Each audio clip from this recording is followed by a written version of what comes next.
உதகை அருகே உள்ள தனியார் பயோடெக் தொழிற்சாலையில் பணிபுரியும் ஊழியர்களுக்கு கடந்த பிப்ரவரி மாதம் முதல் ஊதியம் வழங்கப்படாததையும் நிர்வாகத்தை திறக்க வலியுறுத்தியும் உதகை மாவட்ட ஆட்சியர் அலுவலகம் முன்பு போராட்டத்தில் ஈடுபட்டதால் ஊழியர்களை காவல்துறையினர் கைது செய்தனர். நீலகிரி மாவட்டம் உதகையில் உள்ள மாவட்ட ஆட்சியர் அலுவலகம் முன்பு தனியார் பயோடெக் தொழிற்சாலையில் பணிபுரியும் ஊழியர்களுக்கு கடந்த 2024 பிப்ரவரி மாதம் முதல் ஊதியம் வழங்காததை கண்டித்தும் நிர்வாகத்தை திறக்க பேச்சுவார்த்தை நடத்த வேண்டும் என்பதை வலியுறுத்தியும் தொழிற்சாலை ஊழியர்கள் குடும்பத்துடன் காத்திருப்பு போராட்டத்தில் ஈடுபட்டனர். சிஐடியுவினர் தலைமையில் நடைபெற்ற இந்த ஆர்ப்பாட்டத்தால் அப்பகுதியில் பரபரப்பு ஏற்பட்ட நிலையில் உதகை கோட்டாட்சியர் மகாராஜன் போராட்டக்காரர்களிடம் பேச்சுவார்த்தையில் ஈடுபட்டார்.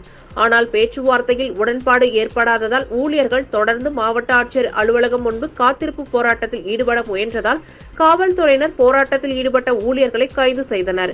இதனால் மாவட்ட ஆட்சியர் வளாகத்தில் பெரும் பரபரப்பு ஏற்பட்டது. கடந்த 2 மாதத்திற்கு மேலாக நாடாளுமன்ற தேர்தலை ஒட்டி தேர்தல் நன்னடத்தை விதிமுறைகள் அமலில் இருந்த நிலையில் இன்று முதல் உதகை மாவட்ட ஆட்சியர் அலுவலகத்தில் மக்கள் குறை தீர்க்கும் நாள் கூட்டம் நடைபெற்றது என்பது குறிப்பிடத்தக்கது.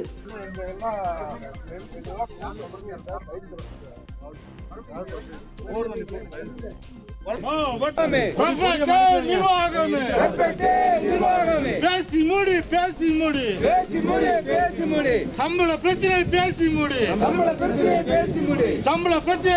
முடி.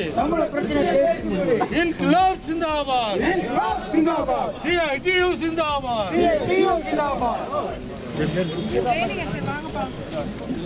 கொஞ்சம்